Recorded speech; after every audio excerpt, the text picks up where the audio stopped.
আহমেদ আলীর বাচ্চারা আগামীর বাংলাদেশ। সম্প্রতি সরকারি প্রাথমিক সহকারী শিক্ষক নিয়োগ পরীক্ষা বাতিলের দাবিতে দেশজুড়ে বিক্ষোভ ও আন্দোলন শুরু হয়েছে।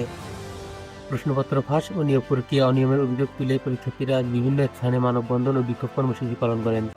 প্রাইমারি সহকারী শিক্ষক নিয়োগ পরীক্ষা বাতিলের দাবিতে প্রাথমিক ও গণশিক্ষা অধিদপ্তরের সামনে আজ প্রাথমিক শিক্ষা অধিদপ্তরের সামনে আন্দোলনরত চাকরি প্রার্থীরা 5 দফা দাবি উত্থাপন করেছেন। তাদের অভিযোগ, পরীক্ষার স্বচ্ছতা নিশ্চিত না হওয়া পর্যন্ত যোগ্য প্রার্থীরা বঞ্চিত হচ্ছেন। অন্যদিকে পালিয়েও রক্ষা হলো না, প্রধান শুটার সহ গ্রেপ্তার 3 জন। অবশেষে পুলিশের লোহার খাঁচায় বন্দী হলো কারওয়ান বাজারের সেই সন্দেহভাজন খুনিরা।